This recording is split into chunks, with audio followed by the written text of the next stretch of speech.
Nassau County Executive Bruce Blakeman invites you to mark 1 year since Hamas attacked Israel on October 7th. Join us as we come together this Monday, October 7th at 6 p.m. at the Harry Chapin Lakeside Theater in Eisenhower Park. Let's stand together in solidarity with Israel and those held hostage Monday, October 7th, 6 p.m. at Eisenhower Park. For more information, visit nassaucountyny.gov. Talk Radio 77 WABC.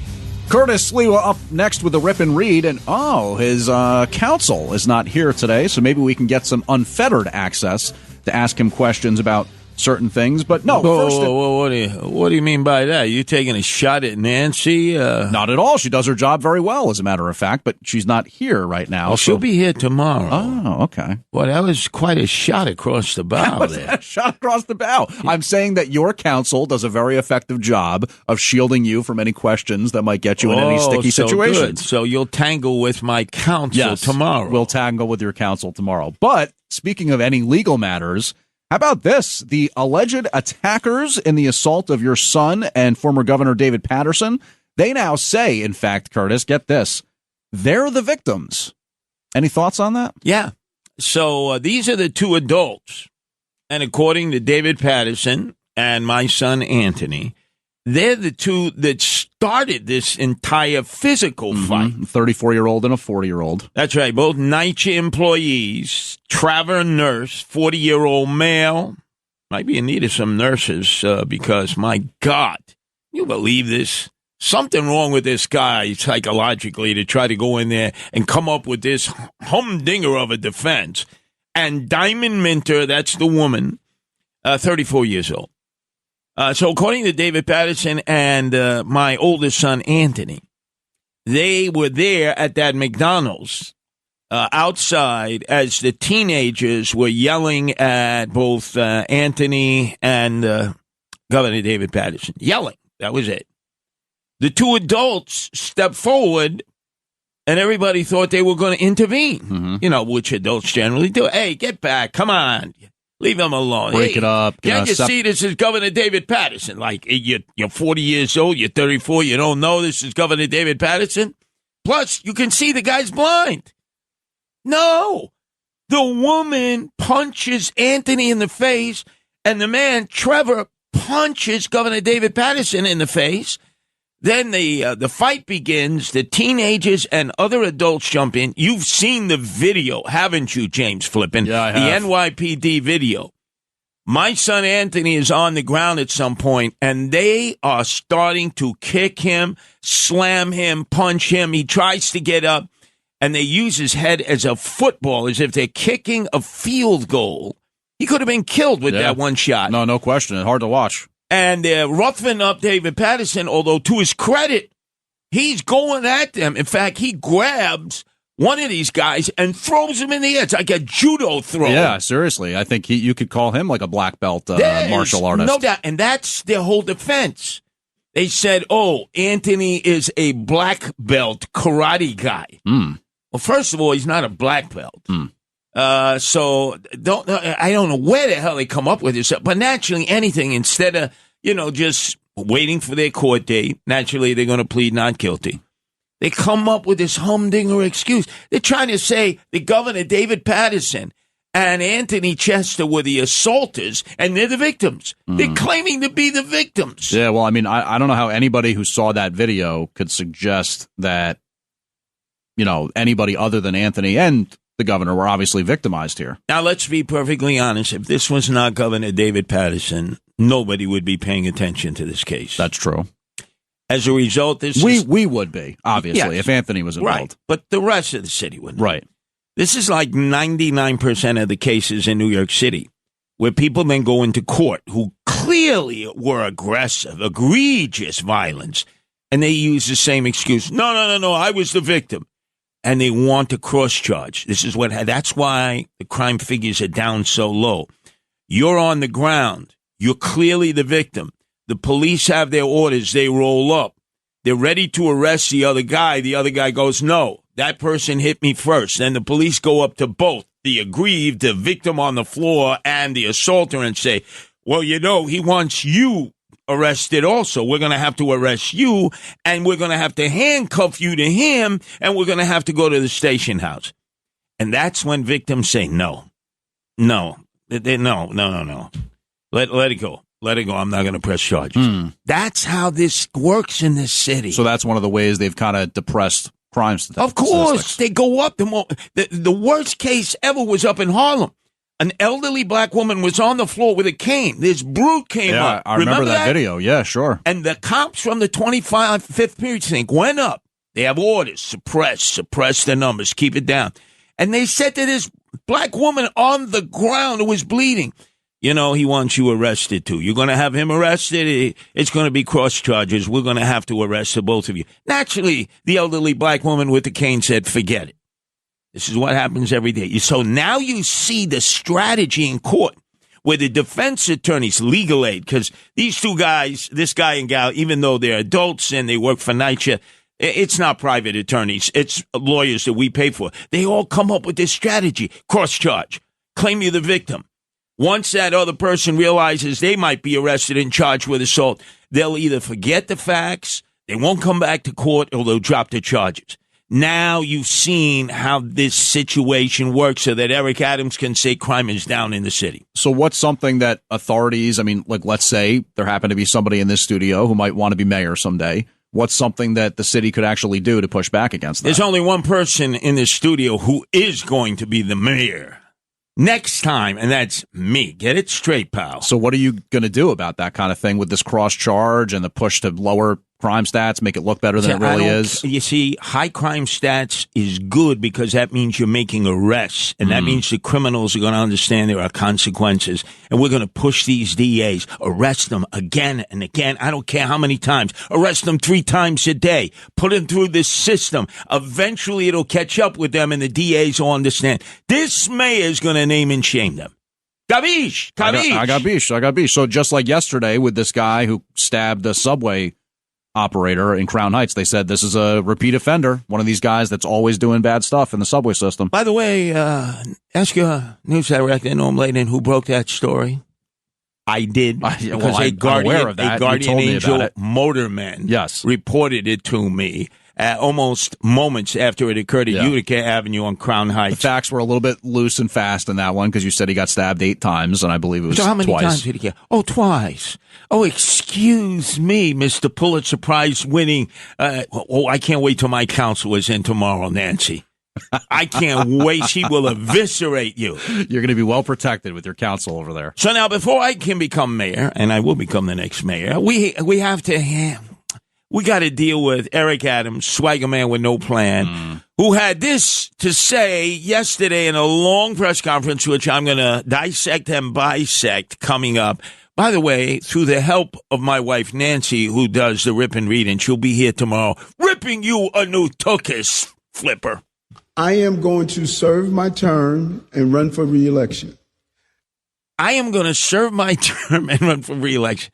This guy acts like nothing's happening, right? Well, that's what former U.S. Senator Bob Menendez did. Yeah, I know. But look what happened to him, right? 16 charges, gold bars, cash. But they played it out to the end of the clock, right? I understand that. But here it is. He's like, and do you know that people are giving him money in his legal defense fund? And they are actually making contributions for his reelection campaign. And do you know that they are mostly Jewish New Yorkers who have said, oh, he's such a great friend of Israel and the Jews. What are you all schmucks and putzes? All you do is enable this guy. This is nuts. And he's up there acting like not a care. Wait till you hear what he had to say at the press conference. Nancy found things that he said that the media did not bring to your attention, and neither did you or Norm Layden, our news director. I'm not so sure about that. I played some audio from that press conference yesterday. He was talking about New Yorkers go through tough times. I go through tough times as well. Low budget, and not ready for prime time. And by the way, the biggest story that, all other stories pale in comparison, is Hurricane Milton barreling into Tampa. Yeah. And I just want to give a shout out. You can go to all my social networking pages, including the Guardian Angel page. We have 18 Guardian Angels there who live and reside in the Tampa Bay area who have decided to stay in the affected areas. They are hunkering down. These are mostly poor areas where people know if they leave their house, They're going to be looted. And everybody down there has a gun, good people and bad people. So they know they'll be looted.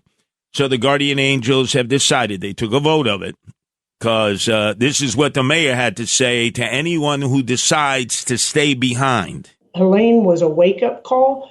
This is literally catastrophic. And I can say without any dramatization whatsoever, if you choose to stay in one of those evacuation areas, you're going to die.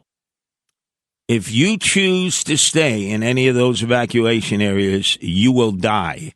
They have done mock-ups that there will be anywhere from 10 to 12 to 15 feet. Yeah, I've heard 15. Of surf. That'll be like a tsunami coming in. Mm-hmm. You probably won't survive that if you're in that area. Mm-hmm. Those houses have not been devised to survive that. Yeah. And that's in the low-lying areas, which are the poor areas. Mm-hmm. Guardian angels are hunkered down. They are not going to forsake those people. So where are they actually going to be when the storm hits? They're in their headquarters. It's a community center. They're hunkered down. Right. And as soon as it lets up, they're going to get out there because that's when the looting would start. See, vultures and buzzards will always survive. Jackals and hyenas, picking the bones. And these people, some of them will take advantage of that. As people probably lay in misery or they're hurt or they have broken bones, and they will go into their homes and they will loot. And then they will see the guardian angels. Good. And you know the rest of the story. Good. Okay? I want to see the end of it. Yeah. Capiche? Capiche. Mm-hmm. Bloomfield, Wasp, there's enough Italians there. Did they teach you what the term capiche? They have. They've taught me that one. But hopefully the community center is like a very solid, brick building, some kind of, There's nothing solid in those poor areas. They took a vote. I hope those guardian angels are going to be okay. We're more concerned with the elderly black people who live in those areas. They can't afford to leave their house. I understand. They'll be okay. Remember, let me use God is on the side of the guardian angels, right? Now, it could be Hashem, it could be JC, it could be Allah. I mean, I got so many different guardian angels. I got to cover the spectrum. I got atheists, I got tree huggers, But they took a vote, and they decided they're going to hunker down. Okay. Well, we're pulling for the best there. But you said something about some curse associated with this storm or something connecting to my Mets? Yeah, Lou Ruffino and you and all the Met fans saying, oh, that's spring training headquarters for the New York Yankees, the complex there. Jeter Field, that entire complex. Mm-hmm. You'd like, if one place was wiped out, wouldn't you Yankee haters love it? Just one place. No. One place alone. No, you can't. It would be the spring training complex of the New York Yankees. Not trying Steinbrenner Field, Jeter Field. Only on the field do we want misery and disappointment. Certainly nothing off the field. You do not reflect the sentiments of a lot of degenerate Met fans. I've heard that. I actually think the majority of Mets fans don't fall into that category. You Yankees fans have that sort of vindictive mindset. So now we're on the verge of also losing our spring training facility, and you have to stick it in. So you know what? Get the hell out of here. You make me want to vomit. Real New York, 77 WABC. Talk Radio 77 WABC. Curtis Sliwa. Rip and read. Check this out. This is the Rip and Read, featuring Curtis Sliwa. Talking about. Now, to the Bernard McGurk studios of 77 WABC and Curtis Sliwa. This is the Rip and Read. Friends, how many of us have them? Friends, ones we can depend on. Friends, how many of us have them? Friends, before we go any further, let's be friends. The word we use every day. Most of the time we use it in the wrong way. Now you can look the word up. Ladies and gentlemen, friends in politics, there are none. As I have told all of you, politics is just like organized crime. The only thing you generally don't have are dead bodies, except when it comes to the dead body count of friends of Bill and Hillary, especially those who may have befriended them in Chappaqua, where the Love Shack was built, right in Westchester County, in the whitest suburb in America, where even the lawn jockeys are white. The last friend of Bill and Hillary Clinton to meet his demise was the Black Lab Buddy, who had seen all of the, let's just say, scoundrel activity of Bill Clinton. He hopped a fence, and then he got hit by a car. At least that's what they said. But then again, he may be like Joe Biden. He may be like Andrew Evil Eyes Cuomo with his dog, El Capitan, a husky. Biden never had his German Shepherds fixed. They were always in heat. Likewise to El Capitan, the husky that Andrew Evil Eyes Cuomo left behind when he fled Albany, fearing impeachment by his fellow Democrats and a pending indictment, fled to the Hamptons, where he has been since he left behind El Capitan, the husky. And then when he heard that I and Nancy were there to rescue Husky, he immediately drove back, and the Husky's been with him ever since, El Capitan. The reason I bring up these comparisons is because politicians are the same. I praise Governor David Paterson because he was heroic in the streets. Remember, he's blind. He was attacked by a gang while in the company of my oldest son, Anthony, on 96 in the Upper East Side as they were going to a McDonald's. They were surrounded. That's his stepson now. And he fought heroically.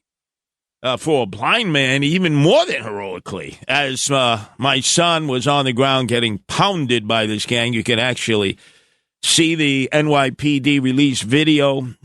I'll extrapolate more towards the end of this Rip and Read hour. And how the tables have been turned in the criminal justice system by the assaulters, two of whom were actual adults. We'll put that aside. But I notice in the aftermath of what has transpired, Governor David Paterson has been the co-chairman of Eric Adams' defense fund, his legal defense fund, him and the crook Frank Carone, the bagman. In previous trips here to join John Catsimatidis, Rita Cosby for the 5 o'clock roundtable discussion, he is a regular contributor. I have told him, shouted at him in the hallway, get the hell off of that committee. You're going to be raided, and the feds are going to take your phone like they're taking everyone's phone who has anything to do with Eric Adams, especially the defense fund, the lawyers fund. That they needed. They've now announced they need $3 million more. They're going to be picking people's pockets, but he hasn't listened to me. Instead, he has been a staunch defender of Eric Adams. I think we're looking at a mayor who is being bludgeoned, but really, at heart, is a hero for this. Now, this is what he said about Eric Adams. I don't believe Eric Adams ever called him Lou Rufino, ever called him after this vicious attack. He said that on behalf of Eric Adams, it was Ingrid Lewis Miller. But Eric Adams was at the Pulaski Day Parade within a few feet of me. He never came up to me and asked me how Anthony was doing. Okay, I get that. We're enemies and will remain enemies. But Governor Paterson could one day have the FBI roll up on him and take his phones because he is co-chairman of his legal defense fund with the crook of all crooks, Frank Carone. And then I see posted yesterday a picture of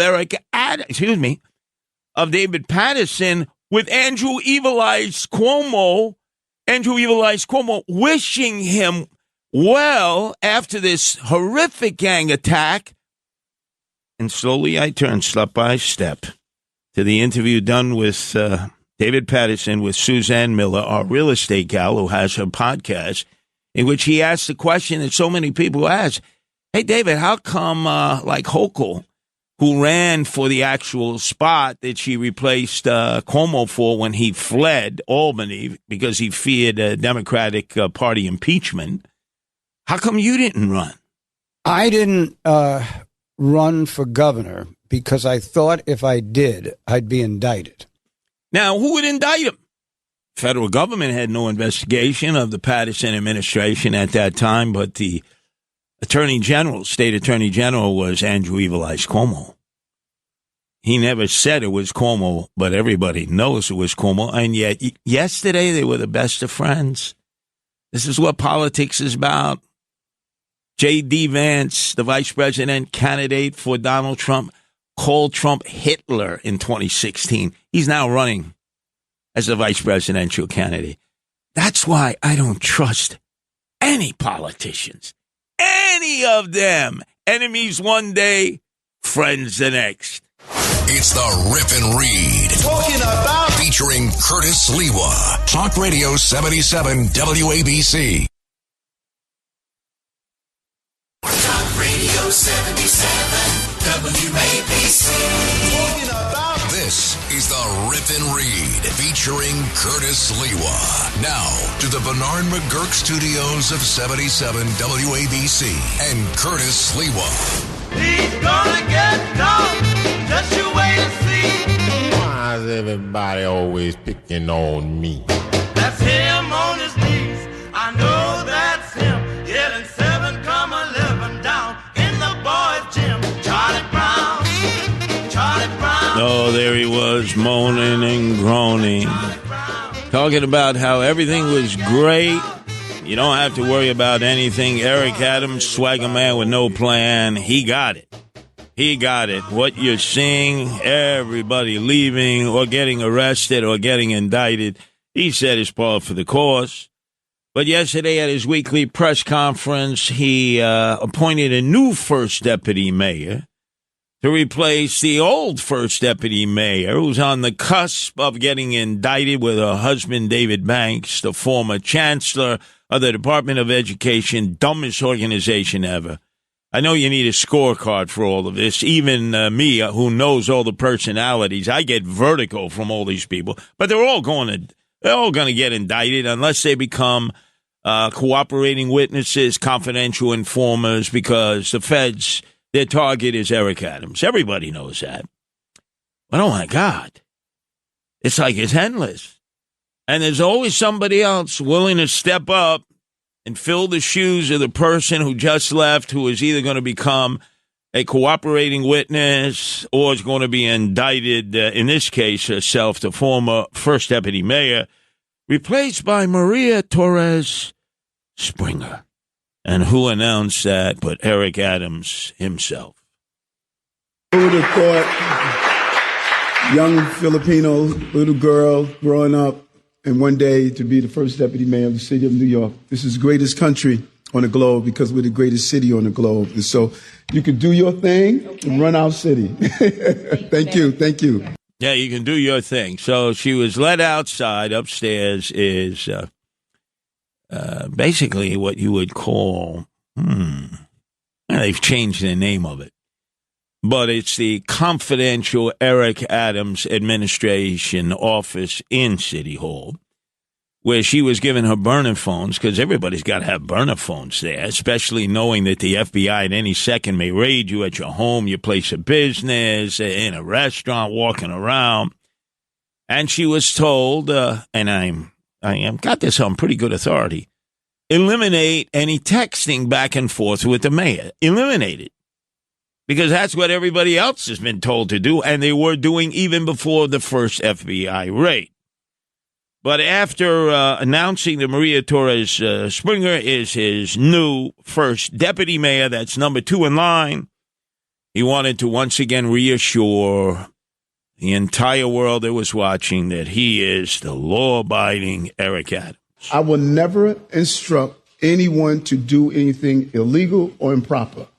Well, some of those already indicted have suggested that that's exactly what he did in putting together straw donors. And if not to know it is a crime, a serious crime, that means I approach you, let's say you're working for me. You don't know Eric Adams. You didn't know Curtis Sliwa in the last election. You're not into politics. You maybe barely speak English. And I say, hey, Phil, I want you to give $2,100 to Eric Adams, and even though you don't know who he is, you write your check, and I'll reimburse you for $2,100. Maybe I'll sweeten it up a bit, give you $2,500, huh? That's what a straw donor is. And how do they find out who a straw donor is? Because they check, and they call on these people, and they probably ask them, did you make a check out to Eric Adams? Who's Eric Adams? Right away, naturally, because they don't know. They don't know. They just did whatever the boss wanted. That's a crime. So it's being alleged that Eric Adams was working with his team to get straw donors. But then again, he always follows the rules. And he's got the chutzpah and the hubris to tell everybody out there that he's running for re-election. I am going to serve my term and run for re-election. And those who are supporters, and I think when both sides of this come out, people are going to have a second look at this entire event that's taking place around me. And that is what we're hoping for. You got a one-sided view of this, extremely creative. Uh-huh. Yeah, diss the feds more. Yeah, that's smart, Eric. They got all the cards. You got Ugats. You got Bupkis. I know what's coming down the pipe, more indictments. And yet you are basically poking them in the eye, saying, oh, it's very creative, what they've done. So he says he's running for re-election. 81% of people polled recently by the Marist poll said they do not want him running for re-election. These are even people who actually thought he might be innocent, but they don't want him running for re-election. But this guy is so delusional, he actually thinks he's getting more support now than he's ever had before. I'm going to do my job as the mayor, and the people of this city is going to determine who's going to be the next mayor. And if support comes, because as it sees now, more and more people are coming and say, you know what, I really dug into this. I really read this. You need to get the support you need, Eric. That was a big article in the New York Post. Big article. The Jewish donors have flocked to Eric Adams to contribute not only to his re-election campaign, but his legal defense fund. Because he's such a great friend of Israel. Such a great friend of Israel. Maran Amai. This guy used to support Farrakhan. What is wrong with you? And they keep writing checks. Jewish people who feel Eric Adams is a great friend of Israel, he's friend of the Jews, we'll ignore everything else, we'll keep writing him checks. The guy supported Farrakhan, the biggest anti-Semite to ever exist in America, and that's saying a lot. But then again, I can only report to you what's happening. I can only report to you what's happening. And then Eric Adams says, like Aaron Boone, the Yankee manager, look at the analytics, look at the numbers. So I understand when those numerical minority come to you with their opinion, because everybody has an opinion in the city. You know that, and I know that. The reality is, take that show that you're talking about and then go look at the numbers. Yeah, Eric, look at the numbers. The numerical minority, he calls us. The numerical minority. 70% of the respondents to the Marist poll, most of them Democrats, most who had voted for Eric Adams, 70% said he should resign now. Or 70% also said Kathy Hochul, the governor, should fire him. That's what the numbers say. But then all of a sudden, again, in a delusion, this guy must be taking the Aaron Rodgers LSD, shroom, something like that. Because he actually thinks that with all these resignations, all these indictments, the FBI taking everybody in his administration's phones, everybody walking around with burner phones, everyone deleting text messages from Eric Adams, the mayor, that this is normal. When people leave government, we want to have the perception of that everyone is fleeing. No, we have over 300,000 employees. Now, here it is, perception again. He claims we have a perception about crime, that crime is actually down. Bullschnizzle. And he says we have a perception that everybody's abandoning the pirate ship led by Captain Hook, Eric Adams. All the pirates are abandoning the pirate ship as they set up side hustles to enrich themselves. The guy is in a drug-induced psychosis. And then there was the showstopper at the press conference yesterday, when the name of Abasova came up. This is the woman who used to negotiate contributions from Erdogan, from Turkey, from Turkish Americans, from Azerbaijani Americans, from Uzbekistan, from those Uzbeks who are here or maybe still over in their country of origin. She is now a cooperating witness. It was a simple question about her. And listen to how all of a sudden he says, oh, no. That's what you speak to my lawyers about. What I'm not going to do, and I'm sure you can respect, any questions dealing with the case at all, any case, attorney. Alex is a great attorney. Let Alex handle those questions. I will go back to what I answered here, and I answered here. I will never instruct anyone to do anything that's improper. Never have, never will. Some of those who were just indicted have said exactly the opposite. They've said that Eric Adams was not only aware of it, he encouraged that behavior. So that'll come out in court. There's going to be daisy chain perp walks with a lot of the Eric Adams supporters and those who have served in his administration. And it'll prove to be very diverse. At least he'll be able to say, hey, DEI, a lot of diversity in the crooks who worked for me and followed the messages of Captain Hook, that was me, on my pirate ship as I basically put New York City out for sale.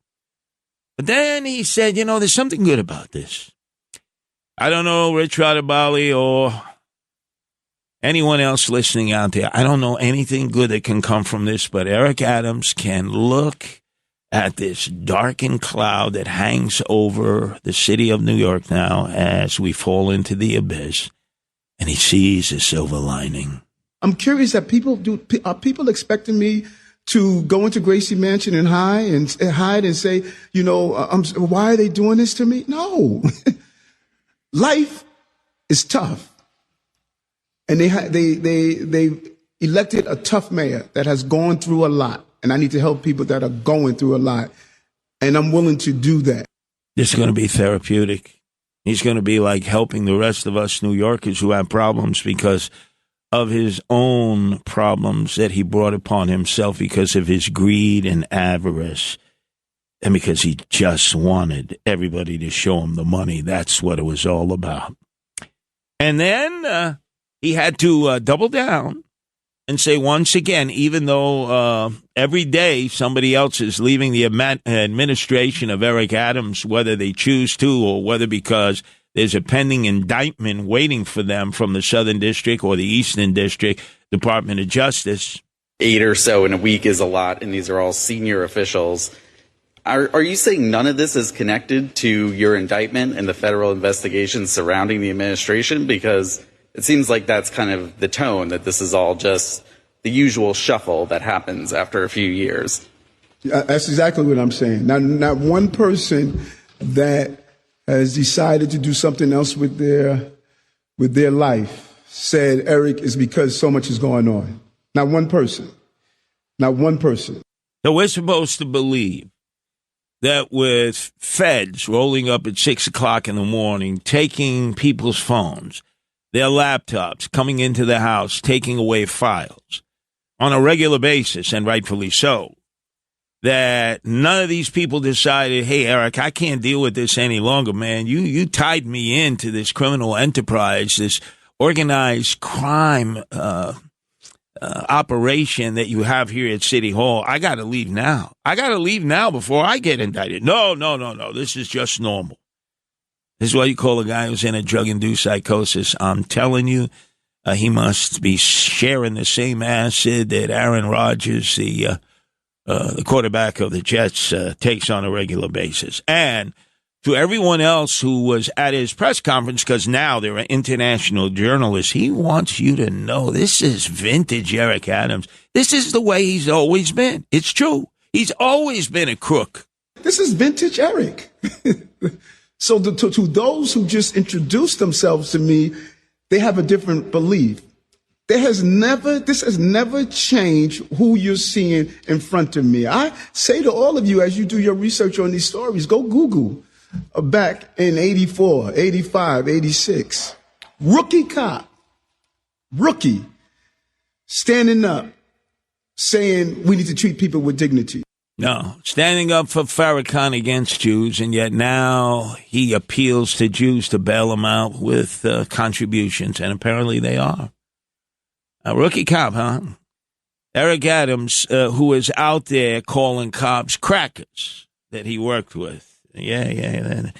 And then, of course, with Eric Adams, swagger man with no plan back then, when he finally got elected to the state senate and Brooklyn Borough president, the object of investigations because of his crooked behavior, and he barely escaped indictment.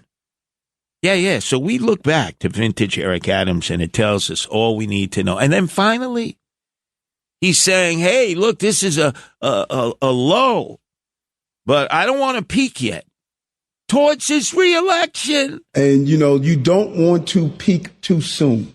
And every campaign that I did, we never peak too soon. We follow the right flow, and you want to know when to hit the ground. My God.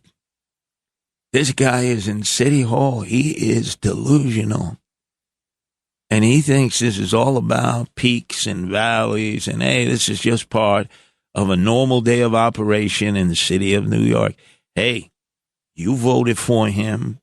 You always made excuses for him. You said he was a likable guy. He's different than the rest. He's more crooked than anyone who's come down the pipe since Jimmy Walker over a century ago. You elected him, and now you must suffer. Check this out. It's the Rip and Read featuring Curtis Sliwa. Talk Radio 77 WABC. Talk Radio 77. WABC. Now to the Bernard McGurk studios of 77 WABC and Curtis Sliwa. Curtis doesn't know about you, but he rips and reads. This is the Rip and Read. Some people see through the eyes of the old before they ever get a look at the young. I'm only willing to hear you cry because I am an innocent man. Ladies and gentlemen, I couldn't be any angrier. And it's twofold.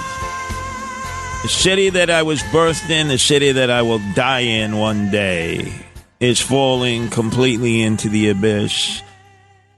And it pisses me off that so many of you decided to vote for this crook who, on the heels of Comrade Bill de Blasio, the part-time mayor, the dope from Park Slope, is continuing the destruction of this great city. We will have had 12 years of destruction. And before that, another 12 years of destruction from Andrew Evil Eyes Cuomo as he fled Albany, fearing impeachment by his fellow Democrats. And like Napoleon on the island of Elba, sought sanctuary in the Hamptons, and he's been there ever since. And yet, you refuse to elect Republicans. Refuse. In this case, you could have elected me. You said, nah, let's go with Eric Adams. Eric Adams, yesterday at his press conference, was announcing that once again, violent crime is down in the city. And I've told you this over and over why it is. Because orders from one police plaza on behalf of the mayor, who thinks of himself as the police commissioner and always has, and that when your cop's out there and you come across an assault, you go up to the victim and you go up to the assaulters and you use the old technology of the streets and you said, hey, this guy is saying you assaulted him. He's saying you assaulted you. We'll have to arrest everybody here and let a judge figure it out. And the victims, 99% of the time, said, no, forget it. Let me just heal my wounds. Let me deal with the scars of this. And maybe I would have packed my bags and just leave this great city. Yep. This is what happens every day. The only reason you're hearing about this now is because the person who was assaulted was the former governor of the state of New York, David Paterson. I mean, that's bad enough. You could be a former governor, and anybody can get assaulted anywhere, anytime, any place in New York City. That's just a fact. my son Anthony would have been safer with Sid Rosenberg and Justin Ellick broadcasting from Israel where missiles are flying every day. You're safer there than you are here. But the reason that this case got all the attention, and rightfully so, it was the former governor. Yesterday, the two adult culprits, the ones who started the fight, the ones who socked David Paterson and socked Anthony Chester Sliwa right in the face. 40-year-old male works for NYCHA. 34-year-old woman works for NYCHA. Went into court, charged with gang assault, and said that they are the victims. That, in fact, the ones who need to be arrested are Governors David Paterson and my son Anthony Chester Sliwa. They claim, oh, he's the karate kid. You know, he's a black belt. He's not. But under normal circumstances, if they weren't who they were, in order to suppress violent crime in this city, the cops would have said, we arrest everybody or we arrest nobody. Because every criminal out there knows how to play the system now. With this Eric Adams administration, they know all they want to do is suppress crime stats. That's all it is, analytics. There's hundreds of stories of people out there who have been in the same situation, viciously assaulted, sometimes by a gang. The cops will roll up and say everybody gets arrested or nobody gets arrested. And naturally, the victims are not going to risk getting arrested just to fight on the principle. You look at the video, ladies and gentlemen, I've posted it. It's the NYPD video. You will see these two adults and others. There were a total of 9. It is a gang assault. Once Anthony has fought to protect Governor David Paterson, who was fighting himself, they were magnificent there. And once they knocked my son down, you will see they're putting boots into him. They're kicking him. They're punching him. They're trying to separate his legs and hit him over and over in his groin. And then when he finally tries to get up, they kick him in the head like his head is a football. I know what that does. You could get killed from that. They could have killed him. And they walk into court. And their legal aid attorney says, you know the routine. Just say you're the victims and you want the accusers locked up. If it wasn't David Paterson, if it wasn't Anthony Chester Sliwa, they would have locked up the victims. And now you know how this city works to keep violent crime down. It is despicable.